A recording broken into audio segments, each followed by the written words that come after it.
going to give you his head as well. Or maybe he'll give me yours.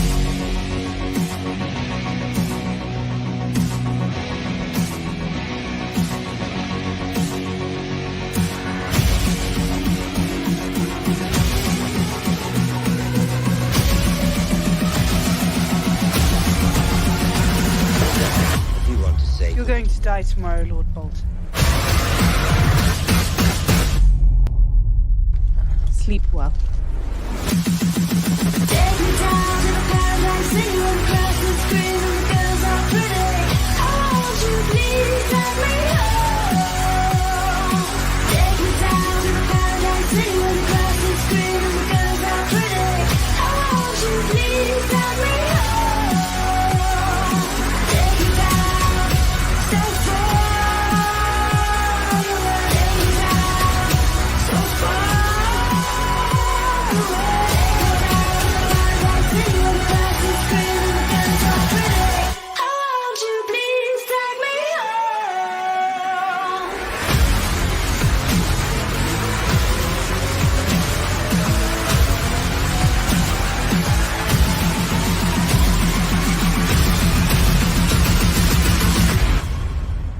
Hello, my sweet summer children. I'm back with the juice to get you through the long. So we are back with another episode of the Direwolf City Squad. I don't even know, just another episode of Direwolf City. You guys voted for Sansa. How you managed to vote for Sansa on the first day of Gemini season, I don't know, but you did. So it's about to get chaotic up in here. Real quick, I just want to say what's up to everybody in the chat. Reginald Taylor, Corliss Whitefire, Roy Maldonado, Ryan Kroll, Pedro Lyra, Stephen Dillon, Aaron Webb, Tanya. I can't say your last name, Tanya, but that last name. Bryce, Lorene. Somebody else should probably be the one that does the pronunciation of last names. Siren, hey Siren, from the late night streams from the Teflon, from Tony Teflon's channel. The Usual Suspects on Teflon TV just covered Sansa, so they also covered her recently. Gray Tony told me to come on to hate on Sansa. Yes, that snitching heifer doesn't need to be queen. Whew. So this is how we'll start. This is how we'll get into it. We'll just jump right into the tea. You know everybody, right? Everybody knows who everybody is on Direwolf City by now. Yes, no? What do you guys think? Do you want to introduce yourself? I would say for the first time listeners out there, and welcome. We're here. I'm Ara. I guess I'll go first since I'm already talking. You can find me at I Eat Zebra on all platforms. I have a YouTube channel right now. I'm covering Star Wars Bad Batch series, and I have a few other things coming to you guys soon. So, yeah, you know where to find me. Yeah, go subscribe to our YouTube channel. Next. So my name is Alicia. You can find me on Twitter at ToadsNotAlice.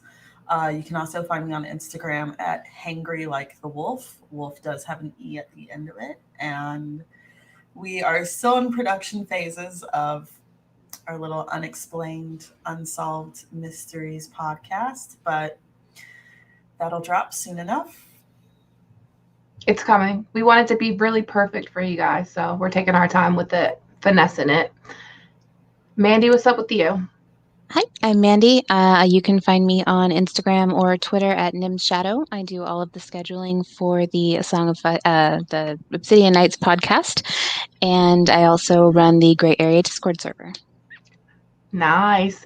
And I'm trying to get her to start a YouTube channel on hair. Look at her hair. She did it herself. She always does it herself. I can't. So talented.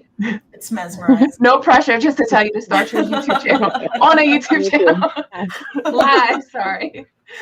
Just broke the golden rule. Yes. So I want to go around the horn. I'm going to answer this super chat, and then we're going to go around the horn about if you think Sansa's story is going to end similar to the show in the books. All right. So the first super chat is from John Lang, and every time I see, thank you for the super chat, but every time I see John Lang, I immediately know that to shout out book club in the Discord. So join my Discord, join the book club. John says, Elaine is better than Sansa. Lemon cake sucks. Elaine is 100 times better than Sansa. Sansa's all the way better when she's not being Sansa, when she's being Elaine. Thank you for that super chat. And the next super chat is from Count Balerian of House Tatters. Book Miranda, play similar role to show Miranda. Well, I'll leave this super chat up and we'll go around and give our initial answers, and then we'll come back to this question. So I'll start it off. I don't think Sansa is going to have the same ending she has in the show, in the books. And this is why I think that. There's multiple reasons, but her story, if you look at anybody's story in the books that was translated onto the show, hers was the most changed from the books. The whole thing with them merging her with Jean Poole and putting her in Winterfell and giving her Jean Poole's storyline, and it was just like, I feel like her storyline has just been butchered with a lot. And Dan and Dave have gone on the record and said that she's their favorite character. So I'm not going to say that they're so petty as to like give their fake character a storybook happy ending, but I feel like she is the only character in the series that got a storybook happy ending in the end. I don't know about happy ending, is because when you think about it, it's like she still lives up north without all of her siblings. Like Ara fucks off, goes west. Bran, what did I do? Arya fucks off and goes west. Bran is not really Bran anymore, you know. Yeah. He's in King's Landing. Jon, who I think toward the end was the sibling she was closest to, is exiled and goes north of the wall. So I mean, I'd say her ending was bittersweet.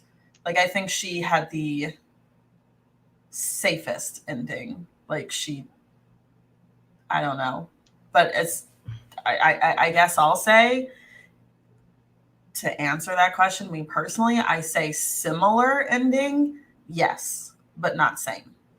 Mm-hmm. So the other reason I wanted to add was because if King Bran is real, if that's a real thing, which it supposedly is, we haven't heard that from George's mouth. You say that like he's the boogeyman. Who has a better story than Bran the Broken? Like, I wanted to jump off a fucking bridge when I heard that. Like, sorry, trigger warning. Anyway,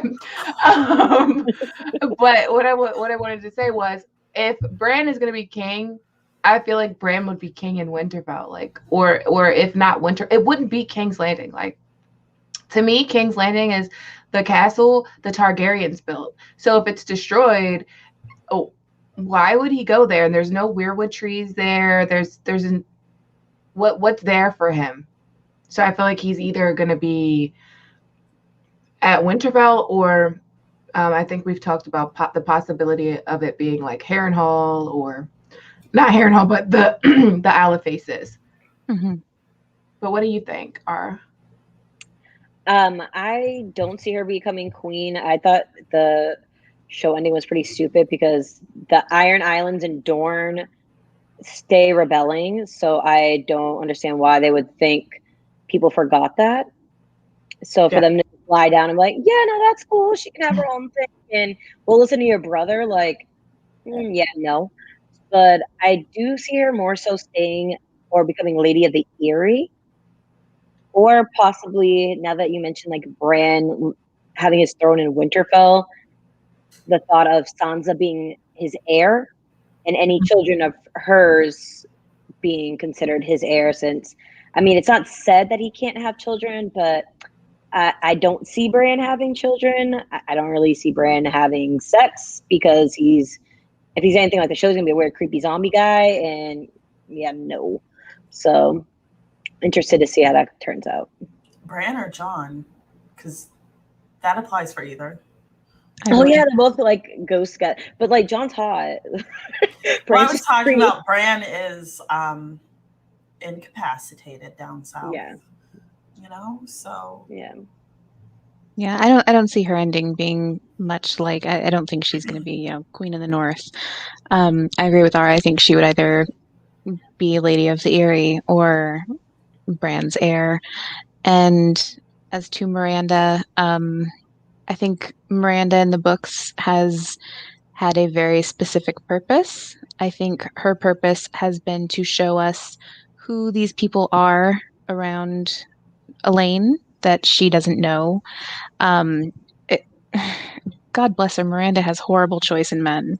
Like she's talking about how she fucked Marillion before, and we know what kind of person Marillion was. And then she says that she has a crush on Baelish and a crush on Lynn Corbray, and they're not good men. And then we find out that she's all hot to trot for Harry the Heir, and he's kind of a douche too. So like I think she's serving a purpose to kind of show Elaine the ropes of where she is and who she's dealing with more than anything else. Yeah, I agree with that. I just honestly, I will die on this hill. I do think she will become a queen in some capacity because there are just too many lingering lines, especially in like the beginning of this series about like, especially when she was betrothed to Joffrey, just like, you'll be queen one day. You'll be queen one day. When she thinks in her head, one day when I'm queen, I think she'll be a queen in some capacity. But that shit never happens. Like that, to me, in my opinion, like with Bran, he wants to be a knight. He wants to be a knight. He wants to be a knight. He's never going to be a knight. He wants to fly. He wants to fly. He wants to be. He's never going to fly. Okay, unless but Bran's it's figuratively. not. But that's like, I don't know. I think if you were going to parallel those two things, like, well, Bran wanted to be a knight and he thought about it a lot, but then Bran turns around and trains to be a knight. He's not training to be a knight. Like Sansa is being groomed for ruling. That's the thing. Like over and over and over. It's kind of like in the books and the show, Arya was kind of groomed to be this like faceless ninja assassin, and she has like mentor after mentor after mentor in some capacity. And Sansa has that same thing about rulership, albeit like Cersei, Littlefinger, Olenna, all these. She's gonna rule in some capacity. Otherwise, I think she's gonna rule the Eyrie. Mm-hmm. I just don't think she's gonna be Queen of the North. I don't know about Queen in the North, but she's gonna be a queen. This is the point I was trying to get to real quick while it's on my mind. So you were talking about like the first book, there are a lot of indications to that. George's original outline, Sansa was supposed to marry Joffrey and stay loyal to Joffrey, so therefore she would have been queen once Robert died, if he stuck with that original plan. So he might have laid those seeds a little early and kind of left them there to possibly do something. But yeah, I don't see it. Like, how many kings and queens are going to be lying around? Because if Bran is the king in the end, is like everything getting broken up? Where is he king of? Where would she be queen of? What other rulers are there going to be? Because they're not going to get married because would they co-rule? Like, that's how I'm trying to like logistically figure out how it would work. Okay, hear me out. Mm-hmm. Gotta say something outlandish, at least one step. I'm not saying I subscribe to it. I used to subscribe to it as a joke, but apparently people are like viciously against this to the point that they will dox one another. I just want to say the word Johnza just to piss off the people in the back.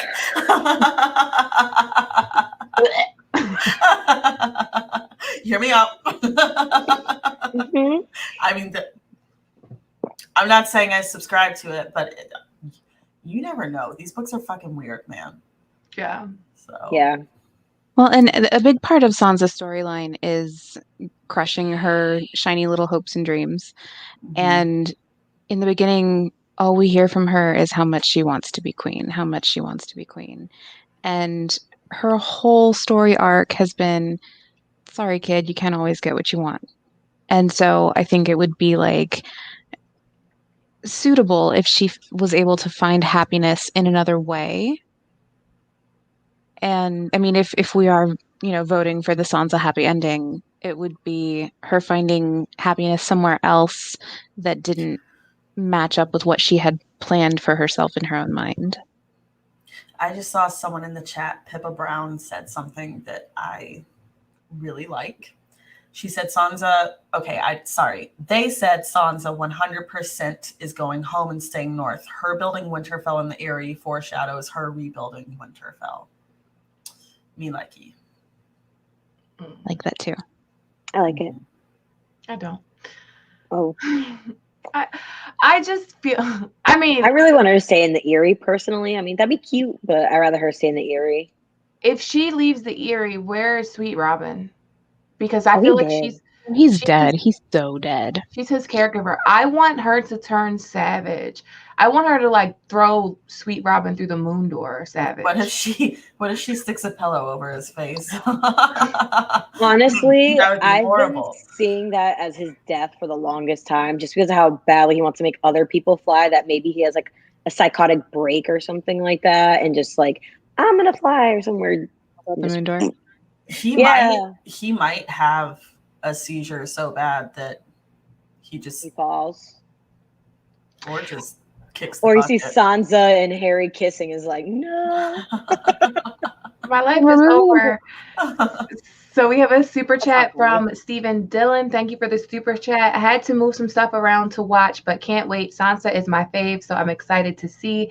Death thinks she'll be Wardeness in the North, if not Queen in the North. There you go.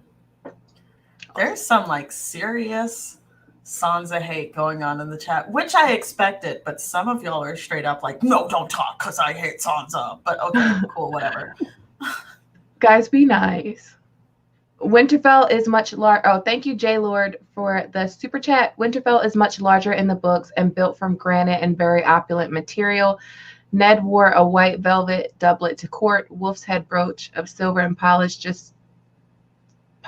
jet just to go riding. A lot richer than the show, for sure. That's true. The books are a lot. If you haven't read the books, what are you doing? What are you doing? Mm-hmm. You need to read the books. Honestly, the show portrayed everything a lot less lavish than in the books, and I think a lot of that had to do with budget. Like, I'd rather just go with costuming and background that didn't look as lavish than try to, with the low budget they had in the beginning, than try to make it look super schmancy but really, really fake looking in the beginning. So I think they were kind of smart with that. Oh, I want to talk about this super chat from Maud Mary. Maud Mary just gave a super chat. Thank you for the super chat. What if Sansa becomes the lady of House Eyrie but gets killed because of something one of her siblings does, like her direwolf? So if you've been subscribed to my channel for a long time, I have this theory that Sansa's going to die because Sansa's life will mimic Lady's. So like Lady died in the place of Nymeria, Sansa will die in the place of Arya. I think it would be something specifically that Arya does that causes Sansa to die if she dies. And I feel like there's some foreshadowing for this in the Bran 6th chapter of A Game of Thrones, when Lady's bones are brought back home. Robb is like, what's wrong with her? And they're talking about the letter that Sansa wrote that basically was like, come, like the queen is treating me nice. They're all treating me nice. Come swear fealty to Joffrey and I'll beg him to forgive you. They bring Lady's bones back and Robb's like, what's wrong with her? And Bran's like, she lost her wolf. And they talk about Lady going south and only her bones returning. And they talk about everybody going south and never returning. He then talks about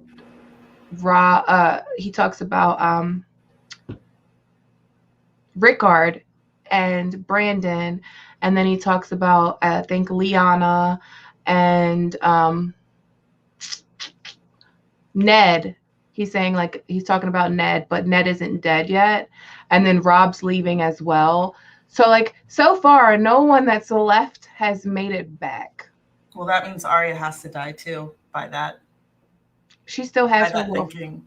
Yeah, but I know, but you're saying, I mean, Rob had his wolf. They both died at the same time. But I mean, I think Sansa lives till the end. I do like what you're saying because it's so true. Starks go south and they don't come back. But a huge part of me thinks Arya, God, I love you. Hey. Arya survives the series just because, you know, Paris, Martin's wife, made that joke about I'll divorce you if anything happens to Arya. But I mean, I think there would I think one of the Starks has to come back up north. Like one of them has. The one that never went south. The ones that all went north. The ones that went north. So John, Bran, Rickon. No, I mean like someone who goes south has to come back at some point. Otherwise, you just delve into like cliche curses and, you know, I don't know. What? Listen, I'm a Pisces and I have like a touch of sixth sense. So I just feel like Sansa's surviving the series. I'm sorry, I don't make the rules here. Destiny does. So, well, we know that George initially she was going to die. Mm-hmm. What do you think changed his mind? Her not sticking it out with Joffrey. I think he just just naturally changed course since he said he's like a gardener. Mm-hmm. I think it just came to him that way. Like, actually, maybe not. Let's not. Because I think most of us, like, you can agree as well. I know you agree. Don't like book one Sansa. She is grade A, the worst. So I could see after a while him be like once he's like in her like skin a little bit more, not wanting to take her there. Because I feel like he grows an attachment to each character. Mm-hmm. Well, keep in mind, he also wanted Arya and Jon to be in love in that same outline. Yeah, so, I wanted Daenerys to survive in that outline. Daenerys is the only one out of the people that he wanted to survive in that outline that died on the show. Maybe he switched places with. No, I'm just kidding. So I don't think that Sansa necessarily has to die, but I don't think that she necessarily will make it back to Winterfell, because that chapter where I feel like the most foreshadowing for her to die and for her never to come back north is in book 1. It is in A Game of Thrones. So it is definitely, it was early on. We have a super chat from Just Lita B. Thank you for the super chat. Just wanted to show some support to you beautiful ladies. Thanks for keeping me entertained. Love you guys. Love you more. We also have another super chat. Thank you, J Lord. The Stark guards wore silver-plated armor. Cat just gives money to sailors as a reward. I wonder if the Starks in the book can bail out the Iron Throne. Do you think I don't think the Starks are like a super rich. Like they have money, but they're not like Lannister. No, yeah, the North entirely isn't a very rich place. It's so sparsely populated that there aren't enough people paying taxes to make it rich. You know, we know that the Manderleys in White Harbor probably have more money than anyone else in the North. So while the Starks have physical goods, you know, because the castle is very old, it's been handed down from kings, that the castle itself, Winterfell, has, you know, stuff. It's not like shabby or anything, but I don't think they have like throwing around money. I would only beg to differ just a little bit. They just because they collect taxes from the lords, so they're probably getting a really hefty tax from White Harbor. So I think that's probably, and they get gifts a lot of times. If you guys notice, a lot of rich people get free stuff even though they can afford it. So they're probably giving, so when they're having guests, they're like, "Oh, look at this lovely cloak I have for you, Lord Stark." So yeah, they get a lot of little free perks, but I don't think they have that kind of money, because figure they're borrowing against the Lannisters, the Iron Bank, and they start borrowing from the Tyrells. Those are like the wealthiest. Well, at least the Lannisters and Tyrells are the wealthiest houses at this point in the story. So, yeah, they're not seeing anywhere near that type of money. Yeah. So we know that with Sansa, a lot of what happened in the show definitely won't happen. Like, we know there's no Sansa Ramsay Bolton relationship. So let's just start there. So in the books, Sansa is actually in the Eyrie. Well, didn't they come down from the Eyrie? They're in the gate. The gate. The bloody, not the blood. The gate to the moon. The moon. Gate, yeah, the gate to the moon. So she is actually there, and she is pretending to be Littlefinger's bastard. Yeah. And I will say that Sansa, I actually really like that Sansa. I really like the Sansa that is manipulative and she's observant. Like, I feel like she has Sweet Robin eating out of her hand. And he who holds the Lord holds the castle. Yeah, she's got him to the point where he's like begging her to marry her, to be with him. Like, he's obsessed. I think a huge part of that is too, though, like,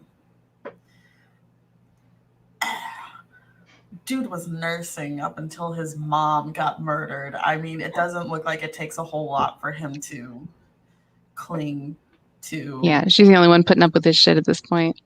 Also, she probably might vaguely resemble Lysa because she looks so much like Kat. And I know Kat and Lysa don't look a lot alike, but he probably like sees that familiarity somewhere. Yeah. But I love this. I love Elaine. I love Elaine. She's so sassy. Like, Sansa is never as like sassy and like with all the good quips. But Elaine is like serving it up. I love it. Yeah. I feel like the Stark children and some of the Stark children in general are very witty because in the books, Jon is kind of the queen of sass. Arya always has, in her own little like 9-year-old way, she loves the adjective stupid, like everything's stupid. But she always has something really smart to say. Even Bran in his own head, like these innocent little thoughts, like it was a little like savage of a little kid thought when he was talking about Lord Manderley being on top of Lady Hornwood, just being like, oh, you know. But I mean, it does seem to be a bit of a family trait, a little bit. I wanted to ask you guys about the gene pool thing, where they merged Sansa to Ramsay. Do you feel like they did that because something similar is going to happen between her and Harry the heir? Sorry, you go. I think so George had talked about a controversial, hi Katrina, a controversial moment in that he was writing for Winds of Winter. And honestly, I think that Harry makes an advancement on Sansa that she feels is a detriment to her own well-being, her own safety, and I think she kills him. And I think that's what it is. Kills Harry? Yeah, I really hope he doesn't succeed in hurting her in any way, because I think we're all really fucking tired of seeing violence in any capacity toward women, especially toward Sansa in this context. But I mean, I think she knowingly kills this dude. And it's controversial because it's Sansa, you know. Go ahead. So I have a point to add to that. We see something over and over with Sansa's story, like I said earlier, about how all of her pretty little hopes and dreams are being crushed. And she gets involved, whether intentionally or other people putting her in the position, with these men who she thinks is like the perfect knight. You know, they look so gallant and they're handsome or whatever, and they always end up being absolute dicks. And she ends up being saved or helped by people who are like ugly or even downright disfigured, like Tyrion, Dantos, and the Hound. What's his name? Oh my gosh, I have it written down. Lothar Brune. So Lothar Brune has been the one saving her recently. Right after she meets with Harry the heir, And he goes, what do I need a bastard for? She runs right into Lothar Brune, and Lothar says, oh yeah, he's an ass. He's Harry the ass, or whatever he calls him. And it makes her feel better. And so this theory that she's going to be assaulted by Harry the heir and is helped by someone else afterwards to kill him or have him killed or whatever, make it look like an accident. Because she's too close to Sweet Robin to do anything like secretly, because she would automatically be implicating people around Sweet Robin that he wanted to eliminate his heir or whatever. So she would have to do it publicly, and no better place than that for attorney. And if Lothar Brune knew that he had hurt Sansa, I think that he wouldn't have any problem coordinating something at the tourney, which we're going to talk about the tourney in a little bit. But there's even a line where it's so like the parallel is so strong between Harry the heir and Joffrey that it's like it's very obvious what we're trying to do here. It says Joffrey was comely too, though, she reminded herself. A comely monster. That's what he was. Even little Lord Tyrion was kinder, twisted though he was. So it's a direct parallel between Joffrey being a monster and Harry the heir being a potential monster, and her kind of starting to maybe learn the lesson that looks are deceiving. And I think that this is what's really going to drive it home for her, is she's going to be like actually assaulted, not just the close call that she had with Marillion. Yeah. Oh, go ahead, Ara. I actually like all of that. So to the original question, only reason why I think that they combined it is because they didn't include Jane Poole to begin with, and they needed to bring in the Bolton storyline and resolve it, because they had already introduced them at that point. So I feel like they were like, all right, we got to make some adjustments, combine some characters together. Plus, they probably didn't want to stay in the Eyrie that long anyways. They kind of butchered that up a little bit towards, was that season 4 when Lysa dies? Or 3? 3 or 4? 4. So yeah, like after that, things were starting to really go off the rails. So I just think it just had to do with, they didn't introduce Jane Poole and they didn't probably feel like it. And they're like, well, let's just put Sansa over there instead. What's the difference? Kind of like they didn't include the King's Moot when it was supposed to happen. Realize, oh shoot, we really need to bring Euron and the rest of these people over. Let's tack it in a little bit later on. Mm-hmm. So I think it was just kind of like that butterfly effect syndrome in the show. Yeah, I agree with that. And then I also agree with what this person said, because if D&D said this, then I agree, because D&D said it. So She Palpatine in the chat says, D&D said they did it so Sophie Turner and Alfie Allen could be on screen together. They're idiots who like showing off their actors like they're new toys. So they did say on that panel that they did that they let the actors move into the characters like houses and rearrange the furniture however they want. Mm. So I don't know if that's what he's talking about. We also have a super chat from Katrina. Thank you, Katrina. What do you think will be Sansa's legacy when all is done? Her lasting impact, perhaps outside, potentially becoming queen, or the other standard theories? Her lasting legacy. Beauty. I think she's just going to be known as being one of those like super beautiful maidens in the songs. So I think that's going to be her, like how she always wants to be a queen and stuff like that. I think her legacy will be songs will be sung about her. Sansa loves songs. So she's not a queen. Ironic.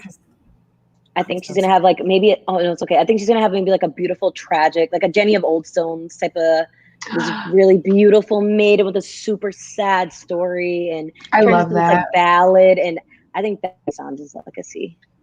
I love that.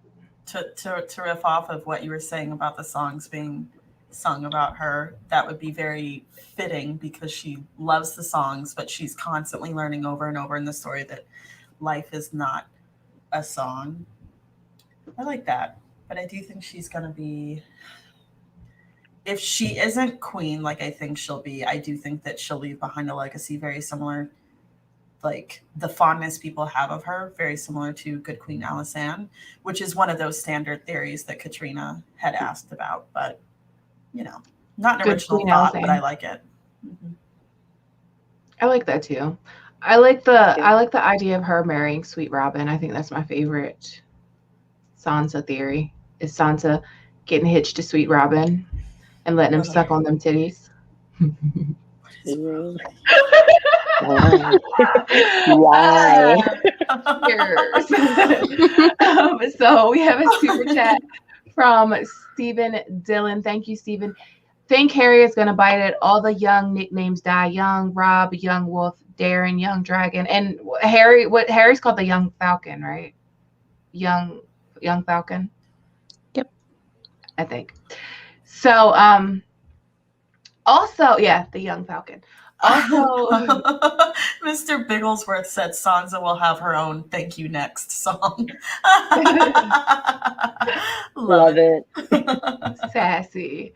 Somebody said Young Griff. Oh, He gonna Young die. Griff, out of here.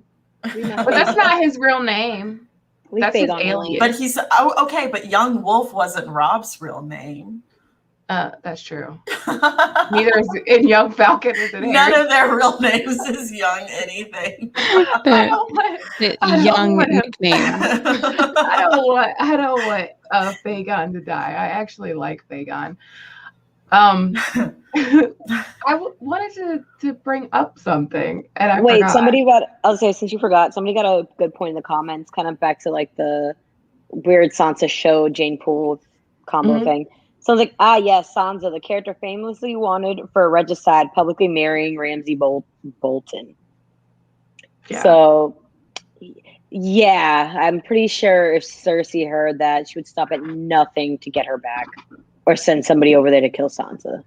Right. That's the whole premise of her pretending to be Elaine Stone, even though she's, marrying the heir of the Eyrie, she's still pretending to be a bastard. Like that's the whole reason why, is because she's hiding from Cersei, and that would preemptively throw the Eyrie into a war with Cersei and King's Landing, and they're just not ready for that. Oh, this is what I wanted to ask you guys. Sorry. Edric Storm's comment, yes. New WAP. So, there was this book that came out by a writer from entertainment, James Hibbert, and it was called Fire Cannot Kill a Dragon. And in that book, George was like saying, like, my little finger would never sell Sansa to somebody that would harm her. He loves Sansa and thinks of her as a daughter, like the daughter him and Catelyn would have had. So Littlefinger knows Harry the heir. Is Harry the heir actually terrible? No, he's a man. He is, and Littlefinger recognizes that he is. When Sansa meets Harry the heir, and she goes and finds Baelish down in the granaries, he asks her, "And you met Harry?" And she goes, "He's horrible." And he goes, "There are lots of horrors in the world. I think you would have known that by now." So what he knows that he's horrible. He's a means to an end, and we know that Littlefinger is pragmatic, and he would do whatever it took. For the manipulative point, like with the chess pieces, putting Sansa or Elaine actually with Harry, he's known as Elaine's father, so he still kind of can hold power. And then obviously Sweet Robin's still in power, so he kind of has the heir and the current king. So you kind of have your foot in both. Mm-hmm. Because figure if something happened to Robin and Elaine weren't engaged or married Harry, he would lose his power in the Eyrie. Do you think that he is going to protect her from him? Yeah, as an investment, yes. Yeah, because in the show he kind of just like drops her off in Winterfell and pulls off. Right. Oh no, that's not what's going to happen. Like he didn't know. Yeah, I think like what you guys were alluding to earlier with if Harry were to like assault Sansa or hurt Sansa anyway, I believe Lortha Brune would definitely go straight to Littlefinger, or she would go to Littlefinger. Littlefinger would know regardless. He knows everything in that eerie. He has spies everywhere. So once he finds out, he'd be like, "Oh, nah, he's got to go. He'll take care and of that." Littlefinger is too much of a control freak to let anything like that get away from him. Like he has Exactly. planned for every circumstance that could happen. Yeah. And I don't think that he would just be like, okay, well, shit happens. We have a super chat from Stephen Dillon. Thank you for the super chat. Who do you think her savage giant will be? So this question is basically the Ghost of High Heart saw a vision of Sansa killing Joffrey or having the poison in her hairnet. And then they say that same maid slayed a giant in a castle made of snow. I think the castle made of snow is the Eyrie. I think the giant is Littlefinger. Same. But can I throw out something outlandish? Because it's not an episode of okay. I don't actually believe this. But what if the slaying? No, I don't want to say it. I decided not to. No, say it. You have to say I was it going now. to say, what if it's Tormund's dick? But then I was like, Somebody asked for wins and winner sex predictions in the chat. Yeah, I just said it. Tormund's dick is the giant. Is the giant made of snow? No, I think it's Littlefinger. It relates to his Braavosi heritage. And I do think she's going to kill him. What I hated about the show was they cheapened the way that she killed him. Like they gave the credit to Bran. And like they made it suck because she wanted to kill Arya first before she decided she's going to kill him. So like that's one thing I can say is like a lot of people don't like show Sansa. They don't like how Sansa and Daenerys how they got along. Like they didn't like Sansa being ungrateful. I for one wanted to choke that bitch when she told Tyrion about Jon. I wanted to, like, she straight up 6'9" Jon's information that he gave her. Like, your father held this shit his whole entire life, so much so that your mother, he didn't even tell your mother. And this guy takes you to the most sacred place in Winterfell and tells you this. And you don't even wait. Like, the snow isn't even off your feet from walking from the Godswood. And you're telling Tyrion. And it was just like, I would have been the principle would have been the same no matter how much time went by. But I felt like it would have been less infuriating in the show if they would have even let a few episodes go by. Like if it were one of those things where he had told her, and I realized there was no chance for them to do this with time in the show. I realize it, but I'm saying realistically, a good story would have been if it had been like months or like a year or two or something, and she felt like it was really, really important to tell Tyrion, but she literally sat there and she's like, I swear it in the Godswood, and immediately went to Tyrion and was like, those TikToks where they shake their butt with that little like assistant principal. They're like on their way to go spill tea to their. I imagine Sansa doing that to go tell Tyrion. Like yeah, it was like this immediate thing, and I think that was the part that I don't know. I'm annoyed, but it didn't. I guess I had bigger fish to fry as far as things that bugged the shit out of me in the show, so I kind of like let that go. But I hated that. Yeah. I was gonna say with show Sansa, the way she treated Daenerys was very out of character to me, because if you notice her history with interacting with women, especially like women with like strong personalities, she gets along with them very well. Like Miranda Royce has a very, very strong personality. Marjorie Tyrell has a strong personality. She was sucking all up to Cersei until her daddy's head got lobbed off, if we're gonna be honest about it. And even, up until her daddy's head got lobbed off. Other than that, but like she really like admires, I think, women in power. So I wouldn't see her seeing Dany, especially after helping them like that, being like, I mean, I guess she was helpful. Like, she would never act like that. Courtesy's her armor, so she wouldn't. I don't know. She wouldn't behave that way. Sansa and Arya's reaction to Dany both was incredibly out of character. Like it was not who they were and who they like had built up over the last like 7 seasons. It just made no sense. Somebody said it the other day, like, I don't know if it was on one of our streams or if it was on a podcast or where I heard it, but they were like, you know, during the Blackwater, Sansa was like singing, like comforting all the people. And then at the Long Night, she's like basically talking shit about Daenerys to the fact that Missandei has to like check her. It was just crazy. Like they made her into a mean girl when she's like growing from that. Like she's came a long way from that, and like you reverted her character. And I kind of feel like she is gonna be in Winds. I feel like she is gonna be not a mean girl, but a very smart girl that knows how to play the Game of Thrones. Because in this series, people are and act like who they are influenced by, and they are influenced by the people that they are around. So with Arya, like she's been around nothing but killers. She's a fucking killer. She's been around Jaqen and the Hound and the Brotherhood. Like she's been around all these killer type people, so she's a killer. And then you have Jon. Jon is a lot like Stannis and Mance and Ned and Benjen, like these men that have been his mentors, and the Lord Commander Mormont.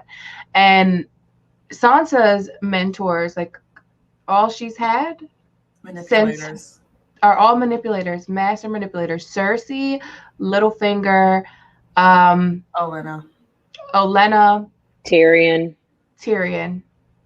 But they're all politically savvy. Oh, really smart people. Yeah. Yeah, she's learned a lot from them. So a while ago, I saw Sheev Palpatine say that Sansa sadistically killing Ramsay is just so out of character.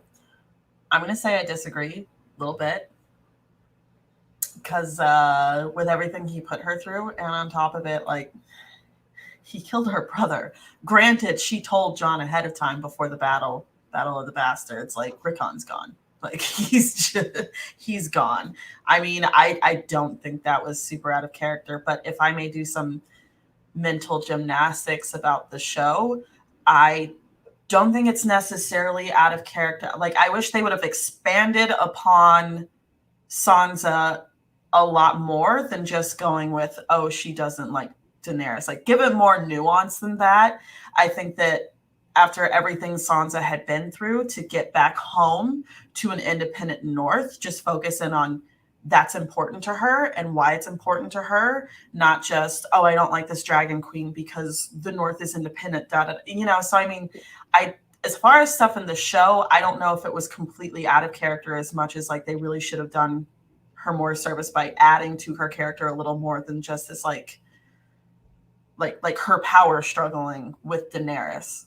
You know, because they kind of tried to half-heartedly, that scene in the library where they're putting their hands on one another. They got along for like 30 seconds. That per your email. Yeah, the whole thing. Per my last email. Yeah, per my last email. So, I mean, like, I don't think those things were necessarily out of character and contrary to her arc as much as they got lazy with what to do with it, so it just kind of came out backwards, you know. I want to ask you guys a question, because to me, I don't see anything wrong with her feeding Ramsay to the dogs. I don't. He was her abuser. But if when Dany does shit like that, that's a sign she's going mad. It's a sign of her madness. So do you think that's a sign of Sansa's madness? I kind of want to ask the chat. I know you guys don't think that, but I want to ask the chat. Do you feel like Sansa feeding Ramsay to the dogs is a sign she's going crazy, or is it a sign that she's fucking fed up with her abuser that just killed her baby brother and tortured her and tormented her like Viserys did to Dany? Yeah, I think that, like, oh no, the consequences of my actions. Like, these people do all this horrible shit to people, and they're just like, how dare you get revenge on them for fucking over your entire life? What's wrong with you, you crazy But bitch? Like, no, he meanwhile, kind of pushed me to the edge. Stannis can kill Renly, and dudes are like, well yeah, I mean, well yeah. I mean, which I agree, but keep that same energy, you know? Right. Yeah. Or better yet, Arya can wipe out, you know, the entire phrase, and obviously we're all cheering because we're like, yeah, let's go. It's just when there's there's hundreds of people, but she's not going to. Dude, I can feel my nostrils flaring, so I'm gonna go like this. Anyway, can we talk about how, for the most part, because Arya is such a popular character, there are people fucking rooting for this child soldier. Yeah. But then they're gonna turn around and be like, yeah, like they are rooting for this like child soldier that is like turning into this feral child and all that. I mean, I pull for her in like a honey, you need a hug and some help sort of way, but like she does these really concerning things and people are like, oh yeah, Arya. But I mean, like, and people can see how Arya's just been through a lot, but if Daenerys does something or Sansa does something, it's like, you sadistic bitch. Like, what's sadistic about? I don't know. I would have done exactly what Sansa did to Ramsay. I would have fed that. No doubt. Because Arya is not a girly girl, and she doesn't have to fit into that little girl mold that they've created, this ideal that Sansa and Dany do. I like that she sat there and watched it. Yeah, she went to turn away and she's like, you know what? Just gotta make sure. Just gotta make sure it's fun. We have a super chat from Jay Lord. Thank you for the super chat. I don't think that will happen in the books because Jon was combined with Aegon, who is in the books, the child at the Tower of Joy. Is that Sansa? Is that what he's talking about? Wait. I think it might have been when we were talking. Oh, so please clarify that. But I think it might have been when we were talking about the combining of Sansa and Jane Poole's stories. Oh yeah, there's no way that's happened. Like that's already happened to another character, so there's no way. Oh yeah, she escaped. She's out. Yeah. Thank you for the super sticker, Oswaldo Albuquerque. I can't believe I said that right. I can't believe I said it right. Okay, and we have another super chat from Samuel. Thank you for the super chat. Oh shoot, caught me some Lady Grey. Sansa, when you taste darkness for your own, a price is paid, equality or no. So are you talking about her telling on her dad? Because that's like, I hate that. I hate that she did that. And that's Game of Thrones Sansa. That's the Sansa I don't like. Can we talk? Okay. The one who didn't stand up for her sister. Let's talk about two truths in one scenario, okay? When it comes down to it, dead ass wrong, stupid thing, all that other stuff. But also, she was an 11-year-old girl. Yeah. 11 years old. A lot of adults don't think through their bullshit before they open their mouths. Like, just this expectation that this little... I don't like early Sansa chapters, I'll say. Like, I like Sansa a lot as a character, but her early chapters are just like, fuck, it's a Sansa chapter, you know, because she's so frivolous, and that's the point. It's part of her arc. It's part of her growth. I think when it all boils down to it, and you don't have to think a certain way or another, because when it comes down to it, like, how you enjoy these books is what you get out of it. You know, like how you choose to see it. I'm not going to dictate that for now. But I mean, like, try to bear in mind she was 11. Go ahead, Ara. The only reason why I was going to like slightly disagree, I actually was on the City and Knights episode where we talked about when Lady died and how Sansa told Ned the truth. He brought her in as a witness, and then she went and lied. So it's like, you know the type of guy Joffrey is. You're just choosing to actively not believe it. Like, you've seen him, and you already betrayed your sister, and that's how your wolf died and your sister's wolf got lost, because you wanted to lie. I understand why she lied, but me personally, I'm taking my sister over a betrothed. I just met you. King or not, I just met you. This is my sister. I'm not, I don't know. Maybe I'm just a different person. I'm more of an Arya type of person anyways. Right. I'm writing for my family. I'm not. Yeah. Well, Sansa is the arc she strays away from, she's a spoiled brat. I mean, it's like, Yeah. it's why we like Elaine so much, because Sansa has to get into this very humble mindset of, I'm a bastard. And there's nothing to be haughty about, you know? Yeah, and on the back of how she treated John for like their entire lives, My bastard stepping into that role for her was like a total 180, and like you said, completely humbling. Mm-hmm. I see Tony made it into the chat. Oh, he just retracted his. He was defending Sansa. I was waiting for somebody to come into the chat that would defend Sansa, because this is just, she was 11. Yeah, it was wrong. Family duty honor. All of them are young. Like, all of them are young. Like, Joffrey's what, 13, 14? 12 in the beginning. 12. So he kills Ned when beginning. he's like 12. So is it okay that he killed Ned because he's 12? I didn't say it was okay. I just said, keep in mind, she's 11. Dude, when we rewatch this, you will hear me say it was wrong, but she was 11. All right. So I get it. Like, she's 11. She's 11. She's young. But at the same time, and I also fault her parents for not adequately, I guess, training her or whatever, raising her, because I just find it so hard that people from the same household have so many different, like, she's so, like, Rob, Arya, John, Bran are kind of like they all have the same morals where it's like family, and then Sansa's just like, go ahead, Ara. Because, so check out this week's Obsidian Nights podcast. They were listening to Old Nan's stories. Old Nan. Oh yeah, you said that on the episode. You were like, all the kids that sat with Old Nan are all the ones that can see through bullshit super fast. Sansa's the only one who can't. Yeah, because she was never there. When they recall their stories, she's never there. But listen. When Sansa told Cersei about Ned, she A, didn't have all the information. B, she wasn't really thinking through consequences to the information she did not fucking have. That sentence didn't make sense, but y'all know what I mean. She didn't know. It was wrong. I'm gonna say again, it was wrong.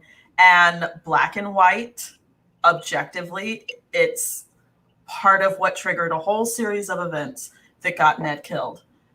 However, a lot of things got Ned killed. When you think about it, Ned got Ned killed. Yeah. So, I mean, and the thing is, you are so right when you talk about the parents. And I said this before on Twitter a couple years ago, and some fucking idiot came out of nowhere and demanded that I apologize. And I'm like, go outside, get some fresh air, please.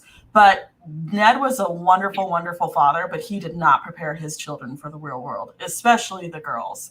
Okay. Catelyn, I don't think Catelyn invested a whole lot in Sansa other than being like, sing pretty and look pretty and stitch work and, you know, advantageous marriages. And, you know, Sansa is, like I said, 11, and she's the little shit that she is because her parents have allowed her to be up to this point. So yeah, it is what and it even is. after we were talking about how she went into right before Lady died, and after she had already told the truth and then went in and lied, and then Ned talks to Arya afterwards and goes, well, you know, she had a lot of pressure on her, and it was in front of her betrothed, and like, that's a you problem, Dad. You're still not holding her accountable. So a lot of it can be put at the feet of the parents who just refuse to do their jobs. And that was the first time, I believe it's that chapter, like it's a chapter, I think, where she's locked in the tower or something, where she, like, that's the first time she'd ever done something like that, where he like tells her to go to bed and like she sneaks away from him and does some really willful shit because she's never been a willful child. Like, she thinks stealing a piece of pie at night and like giggling about it in the stairwell with Gene Poole is like being Almost as wicked as Arya. as wicked as Arya. Yeah.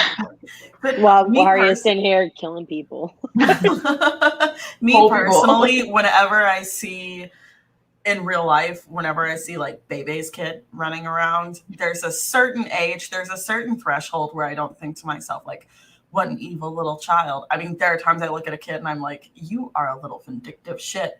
But most of the time I look at kids doing XYZ and the thought running through my head is like, where are your parents?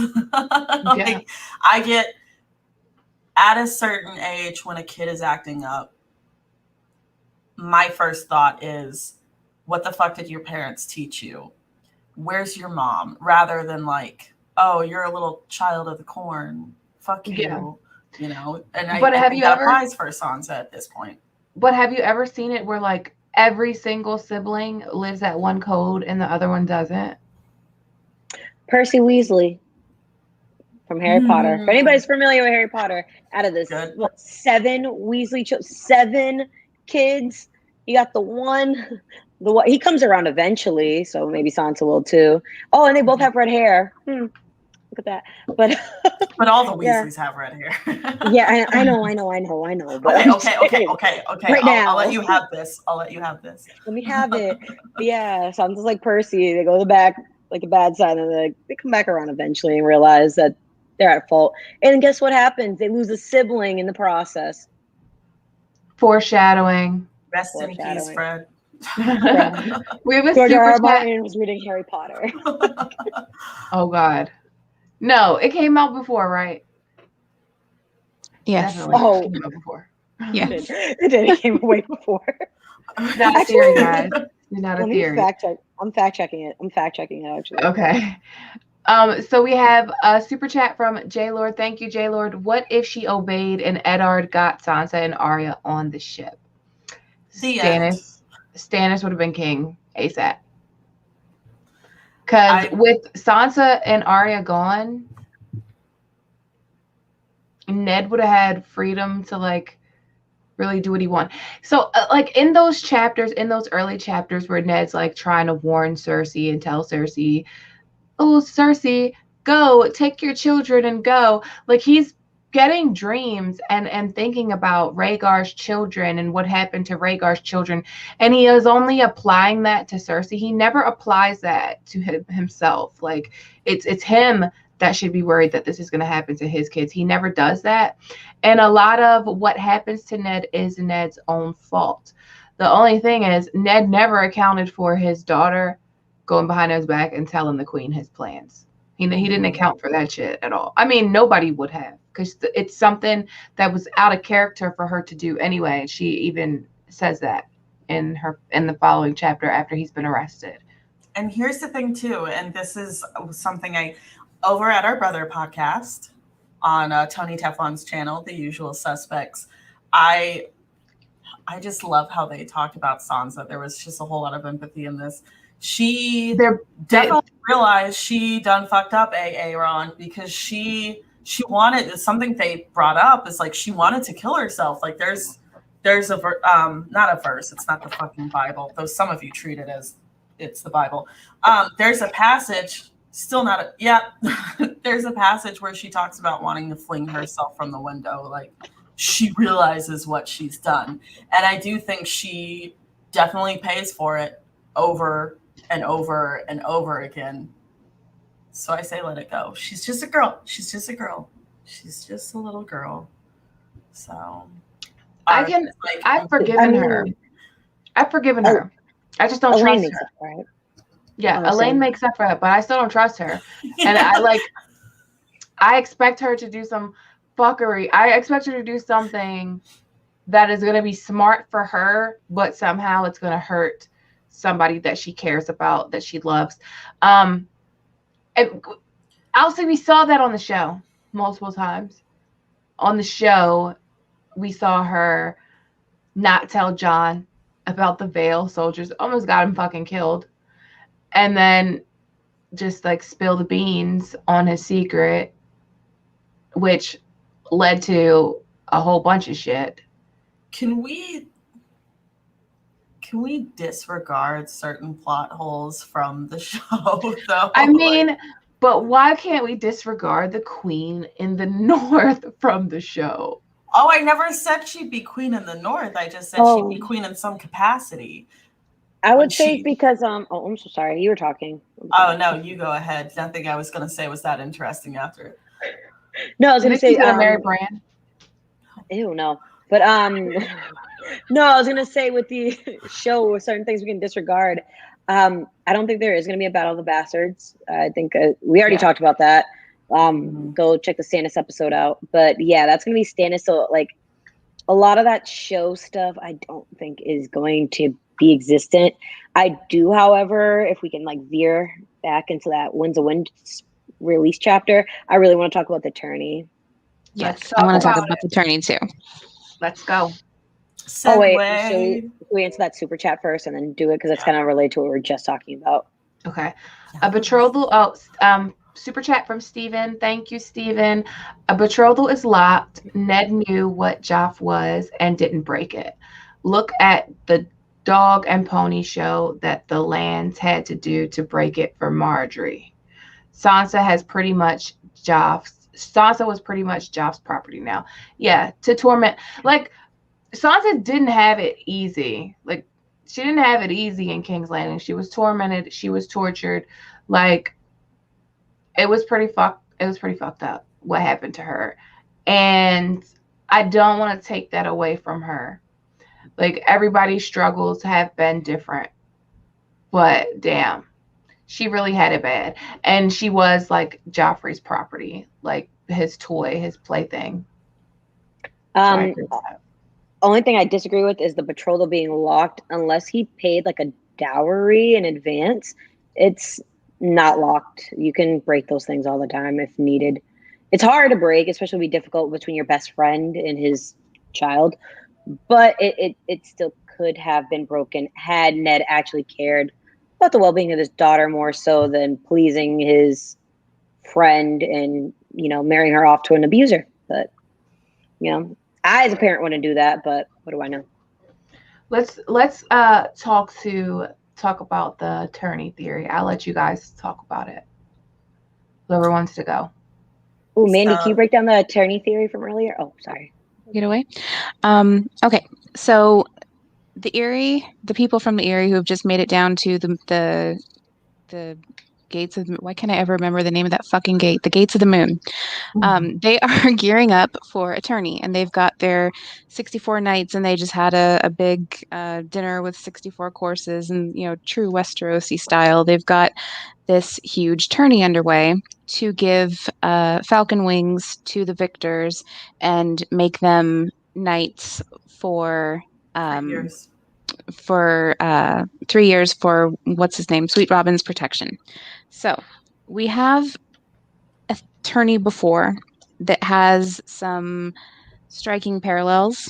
It was we're going to go to Dunk and Egg for a little bit, the tourney at Ashford, where the tourney was held for Lord Ashford's daughter, Lady Ashford, and she had chosen 5 champions. Those champions were Lionel Baratheon, Leo Tyrell, Tybolt Lannister, Humphrey Harding, and Valar Targaryen.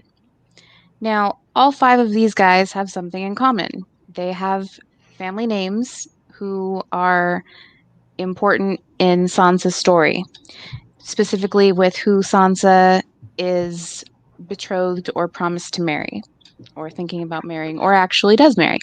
So the first one, Lionel Baratheon, she was betrothed to Joffrey. The next one, Leo Tyrell, had been planning to marry Willis Tyrell. Tybolt Lannister, she actually married Tyrion Lannister. Humphrey Harding, Littlefinger is trying to get her to marry Humphrey Harding, or Harry Harding. And the last one, Valar Targaryen, is, I think, foreshadowing for something that may or may not occur in the future. However, something to note here is that Humphrey Harding died at the tourney of Ashford. He was killed in the tourney, and Harry the Heir is our Harding at this tourney. And I think that is heavy foreshadowing that Harry is going to bite it at this tourney. That makes sense. I think that there's going to be some things that go on ahead of time. Like we said, Harry's kind of a dick. And we think that there's going to maybe be a little bit of unsavory assault that happens. And there's going to be a plot to have him die during the tourney and make it look like an accident. Who do you think the Targaryen would be? Does that mean she ends up with a Targaryen? Maybe not end up with, but she might be courted. I mean, it could even just be suggested. She doesn't even have to like agree to it or something. You know, I don't think it has to be perfect necessarily, but I do think that she is going to rule the Vale in some respect. I think that, like I said, I used to be sold on Sansa, and then I'm like, maybe not. This was years ago. I can see her linking up with Jon after she already is in control of the Vale, and them being very close siblings like they were in the show. If she's still in the Vale, she could form an alliance with Fagon, and Fagon might ask for her hand, and she might consider it very heavily. The only wrench in those gears is Arianne. It's hinted at her probably at least trying to seduce him, getting engaged to him. So, or they could just kind of vie for his affections. I don't know. Yeah, the working theory is that after Harry the Heir dies at the tourney, that Baelish then moves on to auctioning her off to someone else and getting his foot in the door in the other camp via Fagon would be simple enough, considering that she is, a Stark and she is in the Vale. So she would be able to promise. Oh, I got a big thing to go with that. I'm so sorry. I was going to say, because Fagon's already in storms, in the Stormlands. So he could offer, like, once he hears, I think Harry's dying. I have a quote for that, but I'll bring it up later. But the thing I just want to get out real quickly, just because it's like a strategic thought. The advantage of marrying off Sansa versus Arianne. Well, for Peter Baelish, he already sees that King's Landing's weak. Kevin Lannister is dead. Maester Pycelle is dead. Cersei's losing her damn mind. Jaime Lannister is somewhere lost in the Riverlands. So King's Landing is ripe for the taking. I think Fagon is taking King's Landing. I'm calling that now. And if he already has King's Landing and the Iron Throne, Littlefinger is going to want Sansa on the Iron Throne at his side. And he can bring the Knights of the Vale. He also can pay a very hefty dowry on her behalf because he has the money. More so than I think what's Dorne really going to offer him. They can offer soldiers, but their prowess isn't as known. And they probably don't have as many resources because it's like a desert. The area has grain. Like they have so much more they can offer. It'd be more advantageous for her to be wed to him than for him to wed Arianne. Well, there's the object of trying to get Dorne to do anything at all. That too. Oh yeah, she is married, but they can do something with that. They never consummated it. It's never consummated. They can annul it. I have a thought. What if Fagon is like Aegon the Conqueror had 2 wives? Why can't I have 2 wives? And it'll be an attempted slight echo of Rhaegar with Elia, an attempted echo of Rhaegar with Elia, and another Stark. And another like kind of parallel there for the conquest, for Aegon's conquest, would be like when Visenya took her dragon up to the Eyrie and like flew the little boy around, and Sweet Robin wants to fucking fly. So let's say Fagon really gets a dragon, because I think he's going to get a dragon. I think he's going to get Viserion, actually. I don't think Viserion's going to be a Night King dragon. I think the golden dragon is going to the boy with the golden company, and he's going to fly up to the Vale and circle around and take Sweet Robin for a ride, and Sansa's going to breastfeed Fagon. So in the chat, Amira says tinfoil, Sansa and Ariane end up together. I would watch that OnlyFans. I'd watch that OnlyFans too. Me too. We have a super chat from J Lord. Thank you for the super chat. A lot of peasants and minor nobles die heroic and badass deaths, but high nobles that die: Eddard Stark, Catelyn Stark, Renly Baratheon, Robb Stark, Rickard Karstark, and Tywin Lannister. It seems rich people don't with dignity. I think you meant to type die with dignity. Yeah, don't die with dignity. Yeah, they don't. They don't. All of them kind of. I feel like Rhaegar kind of had a badass death. A little bit. Oh, yeah. He died fighting Robert Baratheon on the Trident in battle. Robb Stark was kind of like butchered at a wedding, and he was set up. It was like some pussy shit. It was really pathetic how it all went down. Renly was killed by the shadow of his brother. Kat's death is probably one of the worst ones, like where she's like, "Oh, Ned always liked my hair." That was really sad, and I don't even like her, so for me to say it's sad. I had a Monty Python and the Holy Grail moment because I almost said, like, she turned out fine. You know, the part where that guy's like, she turned me into a newt. I got better. She got killed. She got better. Sorry. But that isn't true. That does seem like a theme, though. Like the rich people dying without dignity. Like Tywin dies on the shitter. Robert's killed by a boar. Like a pig just guts him. Ion Trone. Rickard Karstark. Oh, I'm so sorry. I was just gonna say Rickard Karstark's. Not. I would say his was dignified. He was beheaded. Beheading. Yeah, beheading by sword is more dignified than being hanged. That's what they used to do back in like when we had public executions. So yeah, that's all I'm gonna say about that. We have another super chat from first of their name, GOT. New sub, will Winds really have Queen Sansa?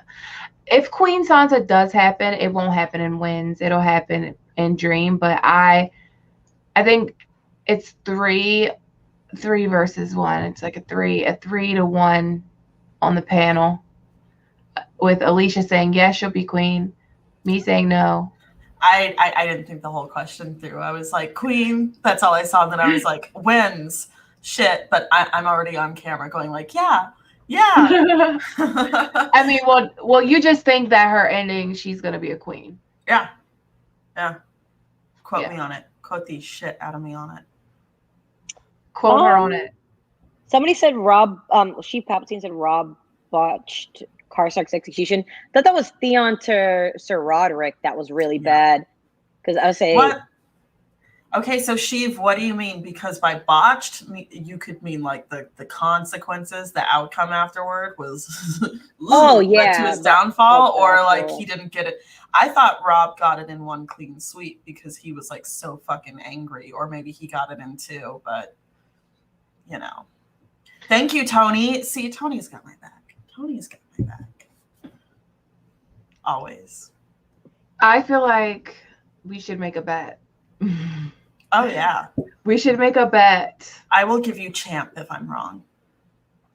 I'll give not you yours. I'll give you Yuki if I'm wrong, and I've said it on stream. No, Yuki throws paws if you're not around. That's just violence waiting to happen. We have a super chat from Stormy4400. Thank you for the super chat. TWOW will reveal that Sansa is an unknowing Greenseer. George has assigned every single symbolic sign of a Greenseer to Sansa. Reader, winged wolf, chained to Greystone, 1:1000 ratio, no secrets of Winterfell, dreams, etc. Nim? So there is a working theory that goes along with the Harry the Air Assault theory, that is when that trauma happens to her is what triggers her skin changer ability, and she wargs into a bird, thus living up to her little nickname in King's Landing of Little Bird. And that is how she realizes, just trying to get away from that mental anguish that she's in, that she's just trying to get out of her skin, and she does into a bird, and that's when it happens. How do you feel about the theory that she has kind of a low-key warg bond with that old hound that's in the Eyrie that like growls at Marillion when he cut? You know what I'm talking about, right? I've never heard that theory. I heard the bird one before though. So some people believe that she actually warged into the dog. Some people believe that because like I think all the Stark children are wargs, but she lost her wolf. But I mean, Arya's out here warging in the cats. So I think like that natural subconscious ability is there. She could at least like form a bond with that hound, you know? So it's kind of like in the way that the Targaryens bonded with the dragons. So I don't know if she actually slipped into that hound's skin as much as she kind of had an intense connection with him, which is one of the reasons the hound growled at Marillion when Marillion came in and was like, hey, I'm a creep. What if she skin changes into a falcon if it's a bird? Because I want it to be a badass bird. A like, bird she of deserves prey. that. Yeah, because I'm like, they have dire wolves. Like, you deserve something at least super cool. Like, not like a little sparrow Like or a something like fucking that. Yeah, or like something nice. Sansa works into a seagull. Yeah, no, she deserves something cool. It only makes sense that she's a warg or a green seer or something, because all of them are, and she's of the same bloodline. So if Robb is, and if Bran is, and if Jon is, and if Arya is, why wouldn't? And if Rickon is, because Rickon clearly is, why wouldn't Sansa be one? Do you remember? I think it was season 7. Someone wrote a tweet that was like, Sansa's having a really hard day because she has a half brother that came back from the dead, a sister that's like a supernatural super assassin, and her brother's like an all-seeing creep. Because remember when she's like looking at all, like when she watches Arya fight in Winterfell, and she's just like, oh shit. And then Bran says that really creepy thing to her, like, oh, your wedding night, you look so beautiful. You know, it just, yeah, just like this tweet about how, like, Sansa's not having a good day because all of her siblings are supernatural now, and she's just Sansa. But I do think she has a supernatural element to her, because it would be so weird to me if she was the one Stark that didn't have that power out of all I would of like them. to see that power come to fruition in these books. Mm-hmm. And going back to what Ara said, like, she wasn't around with old Nan stories, so she wasn't into all of that kind of stuff. She's more into her songs and trying to live her best life, and it's just not working out for her. But if she had been around for all of that information, maybe she would have been able to like tap into it a little better, a little sooner. Yeah, that makes sense. Do you have her fighting or anything like that in the Great War? Well, no, this is a better question. This is a better question. Who do you think? I didn't mean like physically fighting. Like, sorry, I just imagine that tweet you sent where it was like when Arya gave her a knife. Oh yeah, what's it for? What the fuck do you think it's for? Like, why would you waste? Like, we only get 6 episodes. What the fuck is the point of that? Arya just hands her a knife, and she's like, I don't know how to use it, Arya. Don't know what to do with it. And then Arya's just like looking at her like, you dumb really? bitch. The fucking knife, bitch. But no. I wanted to ask you guys, whose side do you think she would be on? We know, I doubt she's gonna want to be on Cersei's side. Oh, I thought you meant like during the long night. I was like, whose side do you think she'll be on, Gray? No, so not the long night. So we have Cersei is going to be going to war with Aegon, and then we have Daenerys coming into the mix, and then Jon. So does Sansa get together with Jon, Bran, Rickon before she picks a side in the war for the throne? No, with the people that she's been around for so long, they have taught her first and foremost, you work for yourself. You look after yourself. And I think that she's going to hold very true to that. And I think that that's going to be a big point of contention with her siblings, with her remaining siblings, that she is not wholeheartedly throwing her support behind them because she's holding back and seeing what works best for her. Mm. That's what Cersei would have done. That's what Baelish would have done. That's what Olenna would have done.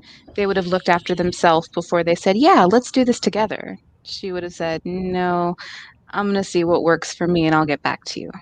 Yeah. Kind of like how Littlefinger kind of plays all sides. I think I see that for Sansa. Like kind of like playing all sides, staying in the Eyrie while she's doing it though. Just because of where it's winter, it's probably going to be harder for her to move. She's going to be Lysa.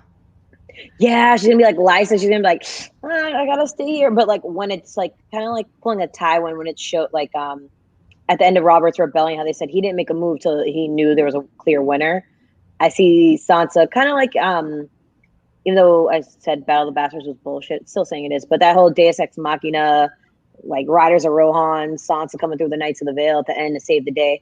I see her doing that, not in that battle, but towards the end when we get like that big battle for the throne or whatever, makes her want to come out of the mountains and get in the fray. Yeah. And that's what she'll declare. Oh, go ahead, Alicia. I think that she will link up with Jon.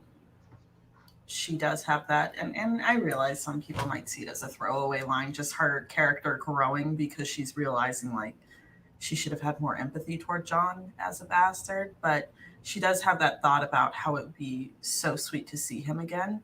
So if he is kind of installed in Winterfell, especially as the King in the North, I can see her wanting to link up with her brother, you know, to reach out.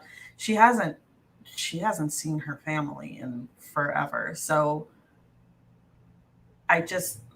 while I see her being very clever, very calculated, being very careful about how she presents herself at the end of the day, like she's still sentimental. She still misses her family. I think that's one of the things that whole, like, think about that scene in the Eyrie when she makes Winterfell out of snow. Like she misses home. That's still something very important to her. I just can't like in the show, they had Arya at I think it was the end of the crossroads when she ran in the hot pie. And all he said was like, Jon Stark is king in the North now. And Arya chose to, okay, bye, I'm going home. So I can totally see Sansa having all this stuff in place and just like coming into power and probably bringing her army with her, like, or a retinue at least. But I think she'll go to Jon as soon as she's able to. Yeah, I could see her going to Jon, but I also think that she would hang on to her priority of protecting herself in the same vein. That's why I said I think it would be a point of contention between them, because I do think that she does want to see her family and she does, miss them, and her perspective on it is different now that she has lived through what she's been through, especially in regards to Jon, because she has had to step into that bastard role.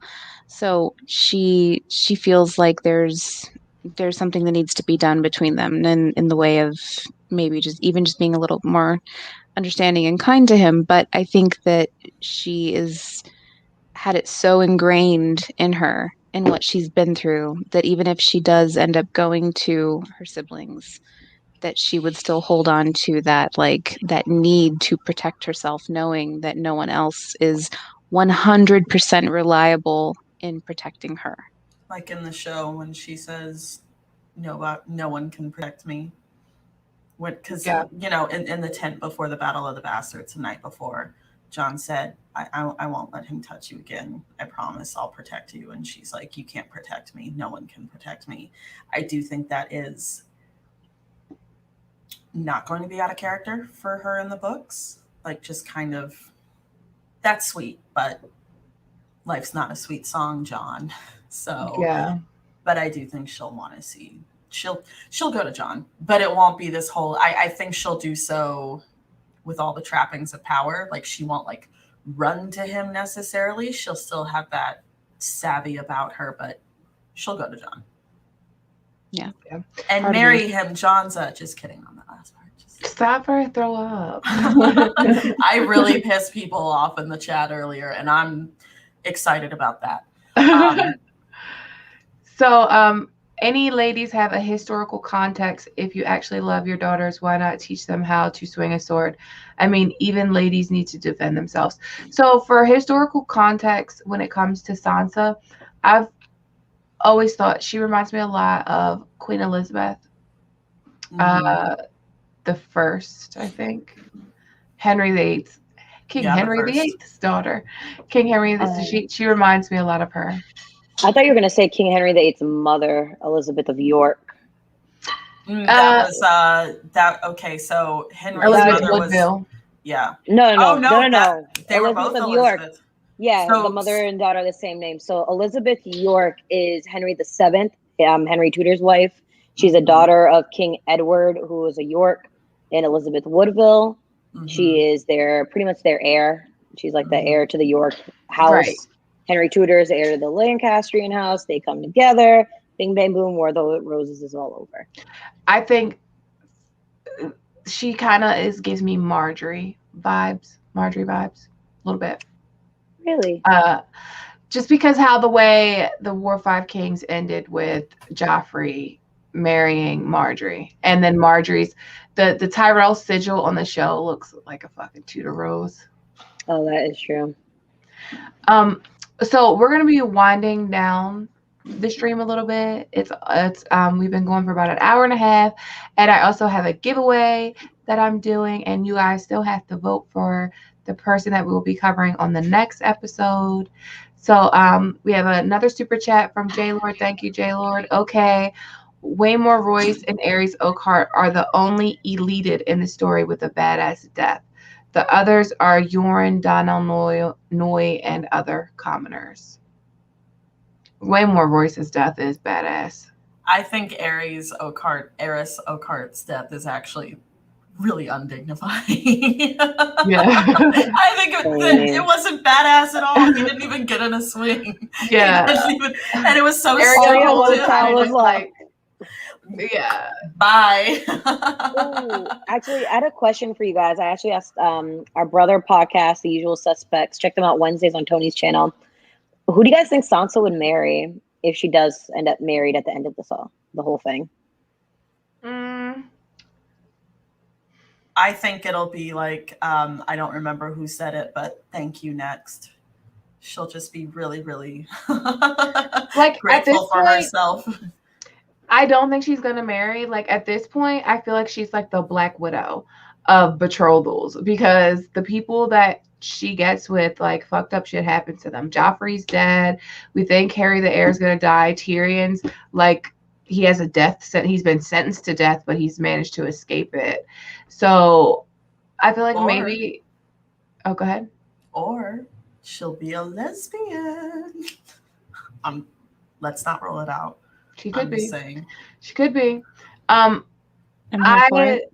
would like I saw a lot of Sansa's gonna marry Gendry. Sansa's gonna marry Gendry, and I'm like, why? She doesn't even know who the fuck he is, and he doesn't even know who the fuck she is. So to me that doesn't make sense. But I can't think of anybody that it would make sense for Sansa to marry, unless it's just like a Karstark or like some kind of northern heir or something. All right, we gotta throw the Sands some love here. Oh, the Hound. But here's the thing: just because she doesn't marry by the end of the story doesn't mean that leaves no room later on down the road, off page, that she could possibly, she'll, by the time the story ends, she'll probably only be like 17 or so, with her whole medieval life ahead of her. So she'll live till she's like 35. But I mean, it doesn't rule out the possibility of her ever getting married. It could be just some no-name person later on down the road. But I think by the end, there's no point in her marrying anyone, to be honest. I was going to say Tony's. Tony is exactly what I was going to say. You beat me to the punch. Our stream. Look at that. I was thinking Edric Storm as well. Not because she needs the bastard name. Honestly, any lesser lord. So if she married like a Manderley or something, she would never take their last name because she's of a higher rank. The only people that would outrank her would be either somebody on the same, like, a warden of, like, the East. Like, if she married Robin, then she'd be Aaron. Or even, well, no, if she married a king, she'd still keep her last name because she wasn't born into it. All right, so that's But the child would have. The child would have that. I think Tony name, is talking about a child named Stark living on. Oh, I just thought about that. Like, but yeah, even if she marries a lesser lord, because Bran can't do nothing. Oh, but the thing I was going to say with Edric Storm is Ned saying, like, oh, I have a daughter, you have a son. Well, not Ned, Robert having a daughter a daughter of Ned's marrying one of his sons. I think it would be, I'm ready to clap some sausage sheets. All right. Sorry, that distracted me. But yeah, I see that coming to fruition with Edric Storm. I don't see it being Gendry. Not only that, Gendry doesn't have the home training that Edric does. Also, Edric is he's a bastard, but he still comes from a noble birth. His mom's a Florent. He's kind of like a noble. He's a great bastard, exactly. So he acts like a noble. You know what I mean? He's acknowledged by his father. Exactly. He's publicly known to be Robert's son. And they can always legitimize him. It doesn't take much to do that. Mm-hmm. We have another super chat from Josh Gripes. What's up, Josh? Thanks for the super chat. Another great stream as usual. Always look forward to 10 p.m. Friday nights. Peace, love, and positive vibes everyone's way. Thank you so much, Josh.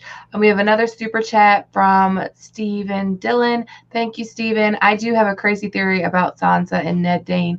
Tell us in the chat. And we'll put it up on the screen. Ned Dane, I like that. I actually like that. I like the idea of Sansa and Edric Dane. I forgot about that little dude. I like that too. I just think their babies would be pretty. I think they'd have beautiful babies. I like Edric Dane. I think he's a great character that doesn't get nearly enough screen time. And he's a good person. Like, she needs a good person. Like, if she's gonna be like, she's been through enough.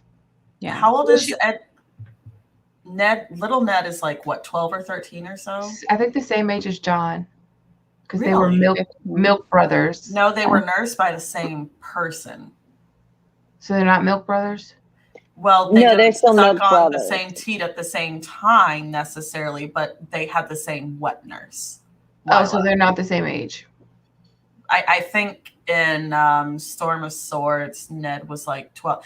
Can someone in the chat correct me or tell me I'm right? Preferably the latter of the two. I would say if they're milk brothers, I'd say they're probably within a year to 2 years apart, depending on how long they had this woman lactating. Because I know back then the average was about 2 years. If you're doing medieval, it'll be like 2 years for breastfeeding generally. Well, so breastfeeding unless you live unless you're Lysa fucking Tully. I was gonna say I yeah, as long as there's demand, you will supply. Oh yeah, no, in that regard, but I'm like, damn. Okay, yeah. Ned is Arya's age. Okay, that's younger than I thought then. Because Arya is what? 10. Okay, so she's how much younger than? It says, you know what? Edric is a year right now. So somebody's saying a year younger than Sansa. 13 because she lied and said she was 14. So Sansa's 13. So Arya is 11. Okay. I can just look this up now.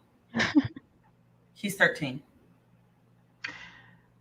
So we have a question from Marcos Targaryen. How will Bran become king in the books? Why would the Reach, Dorne, the Westerlands, and the Iron Islands support a Stark king? Well, they might not necessarily have a choice. If they lose their armies, if they don't have anything to fight it, they just have to accept it. They don't really support the the Reach, Dorne.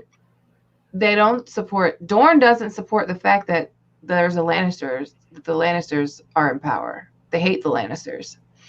So everything they're doing is to undermine them. The Reach doesn't really like the Lannisters. They use them to fulfill their ambitions, but they don't really like them. I mean, would you like them? I don't blame Olenna for killing Joffrey. Oh no. If Joffrey was gonna marry my granddaughter, I'd kill him too. I wouldn't have blamed anyone for killing Joffrey. No, and then the Iron Islands, they rebelled when Robert became king. They started rebelling when Joffrey became king. So yeah, they don't sit for any of that either. And while the Targaryens are king, they're just a little rebellious bunch over there on those islands. They're just backwater idiots. Let's just call it what it is. I feel like if they don't have... Oh, here's the theory. Let's get Steven's theory up here. Oh gosh, it's a bunch of... Okay. Ned Dane is in the Riverlands /Vale/North area. He's a squire without a master. There's a tourney nearby, one that attracts a bunch of knights he could now squire under, and we know he knows what Sansa Stark looks like. He's still kind of young, and he doesn't have anyone with him because he left the Brotherhood, so he may be looking for someone for help. An attorney like the Winged Knights tourney could be the perfect place to get aid / someone to squire under. Also, Sansa's journey parallels Eddard in many ways. Parenthesis, brother and father murdered unjustly, learning in the Vale, friendship with a Baratheon, Maya / Robert, etc. Even if you don't believe that Eddard slept with / has feelings for Ashara, he does have some connection to House Dane, as evident by Edric's name. It'd be fitting to see Sansa have a Dane ally as well. I do feel like the Danes have a part to play. Like I feel like that's one of the most slept on houses. Like, and I don't mean, when I say Danes, I don't just mean Darkstar. Like, of course, Darkstar. Fuck that dude. He's a fuck boy. He's an ultimate fuck boy. I like him. I like him too, but do you? I like all the bad guys. That wasn't evident by now. To me, he's such a dude. To me, he's such a coward. He is such a coward. That moment in like a last-ditch effort, he took a swing at a little girl. I was like, I can't wait till we get to Arianne. Till we get to cover Arianne on this stream. Even Arianne is like, Darkstar ain't shit. And if Arianne will fuck anything with a dick. Just saying. So I mean, if she's saying Darkstar ain't shit, Marcos Targaryen said Darkstar's a TikToker. Like one of those dudes that like stare into the camera like. So wait, I wanted to say something about the tourney, him popping up. I just thought about it. Do you guys? I don't know why I didn't think about this with the Lady Stoneheart chapter. If I'm assuming this like word is getting out about this tourney, even though like the Vale's kind of isolated, I'm assuming word's traveling around. They have so many people coming in and out, and they figure they have ports in that area. Do you think Lady Stoneheart, just knowing little fingers over there and doing something, might send somebody from like a couple people from the Brotherhood without banners to kind of go to like see, like kind of peep the scene? And maybe Ned Dane, I'm not sure, did he actually leave them? Because if he didn't, I think he left did. them. Yeah. Okay. He could be one of those people that's also there. Like, and it's like, oh shoot, I'm not really here right now. You did not see me type of moments for little Ned Dane. But didn't he see, he knows that he could go to the tourney. Ned Dane could go to the tourney and tell Sansa, your mom's alive. Your mom's alive. She's like a zombie. She's killing and your people. sister. And your sister. And I met your sister.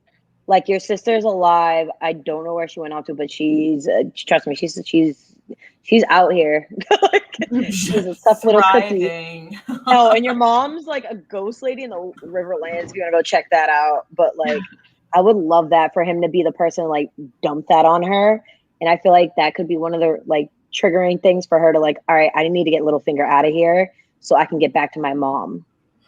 Yeah. Possibly. Not much of a mom to go back to. Yeah. Not much, but I feel like if her knowing that her mother actually survived, even if like what he tells her is true, she's still gonna like, I know I would want to see for myself, especially after thinking all your brothers besides Jon are dead. And she doesn't know about Bran or Rickon. She has no idea where Arya is. Arya's been missing in the wind. So I think her at least knowing that the location of one family member might trigger that desire to return a little sooner. Have any of you ever seen Arrested Development? No. Oh my goodness. Okay, so the mom in there, Lucille, she has a line at some point where she's like, if you're insinuating that I pick favorites, I want you to know that I love all my children equally. And it immediately cuts scene to earlier that day. And she's like talking about one of her sons. She's like, I don't care for Job. And then there's another scene where she's talking about another woman named Lucille, and she's like, she's trying to prove that she's closer to all of my children than I am. Well, the joke's on her because I don't even like Job. And I can see Catelyn being like, joke's on her because I don't even care for Rickon. That's pretty fucked up. Like, she doesn't seem to, I don't know, like, I don't remember her ever really giving Rickon the time of fucking day. So we're going to close it out. We're going to go ahead and do the giveaway.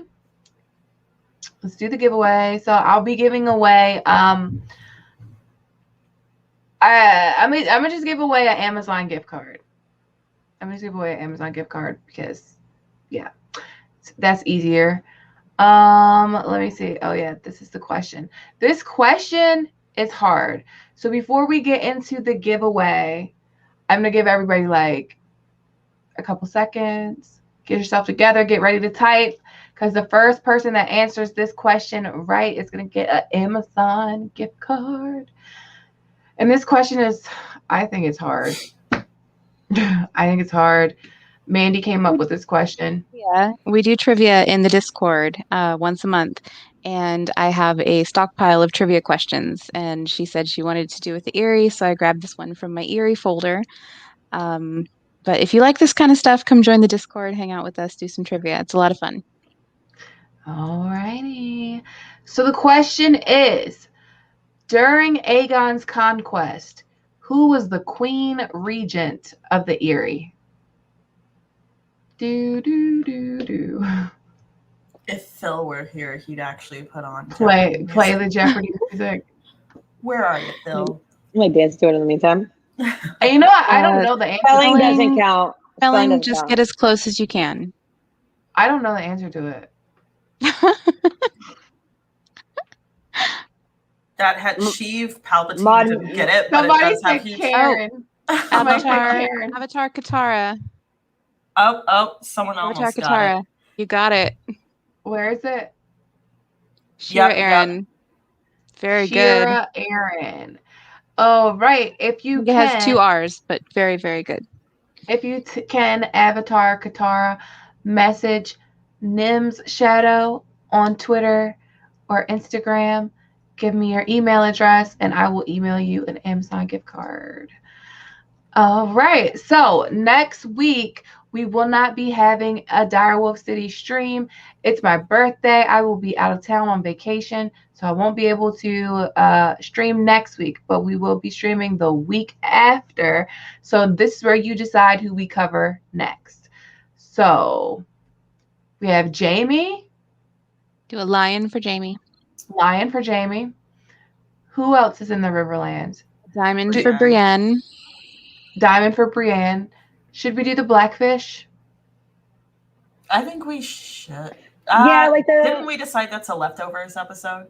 Scraps. Yeah. Scraps. So it basically is Jamie or Brienne. I kind of feel like they go together.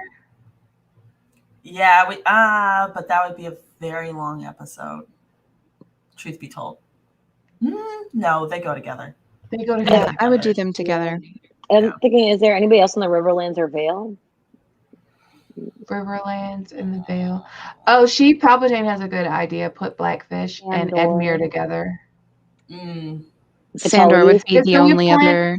We plan to do a Scraps episode. So for the more minor characters, so like Sandor, Edmure, the Blackfish, Littlefinger, they would all be talked about in one episode.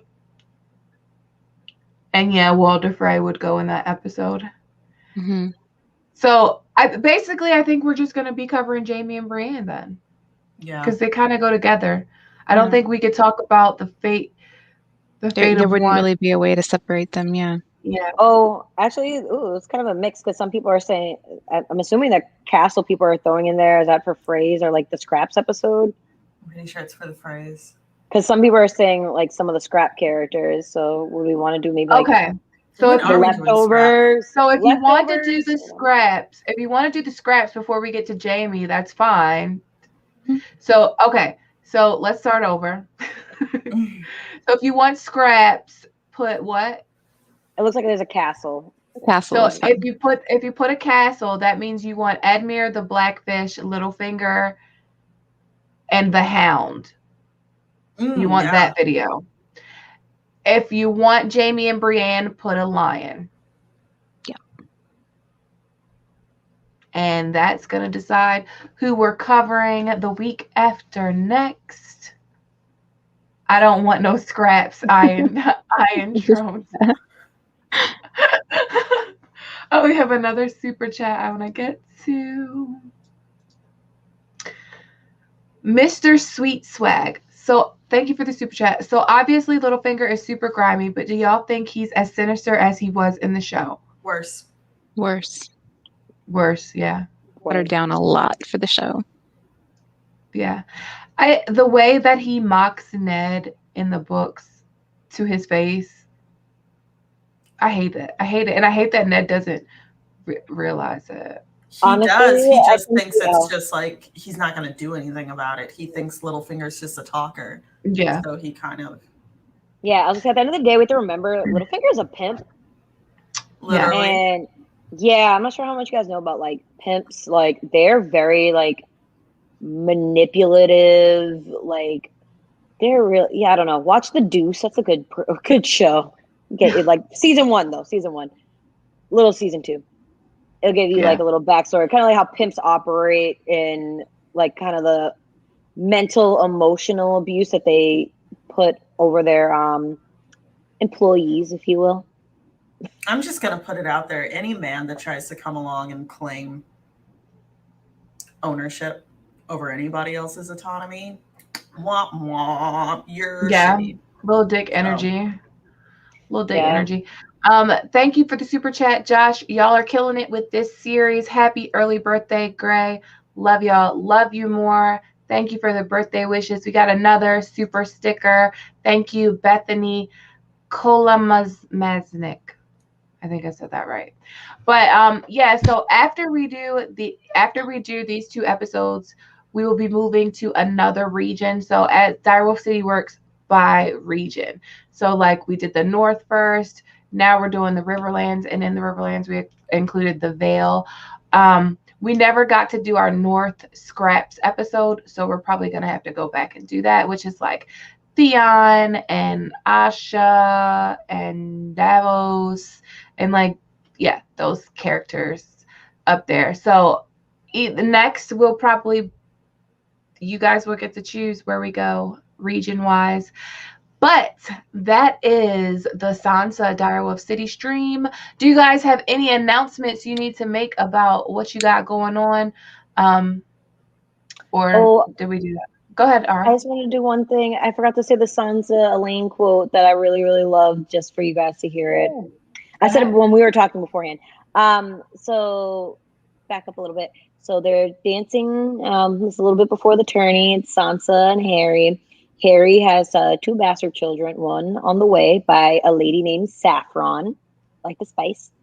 So Sansa says, "Should we ever wed, you'll have to send Saffron back to her father. I'll be all the spice you'll want." And yeah, that's all I have to say about why I like Elaine. Oh, the spice you want. Sassy. I like that. Spicy. Because what will you name the Elaine. child if it's a girl? Cinnamon. What will you name it if it's a boy? Cloves. I love Yes. it. So fucking sassy. We have another super chat from Lauren Griffith. Quick pop in and shout out to my queens, kings, and knights of the Rainbow Guard. Happy early birthday. Amazing job with the Jon Snow chapter. Thank you so much, Lauren. I appreciate it. You guys have a good weekend. Stay safe out here. And I hope you guys have a good weekend. And I will see you, Direwolf City will see you in 2 weeks. 2 weeks. All right. Bye, guys. Everyone, thank you so much for coming. Love you.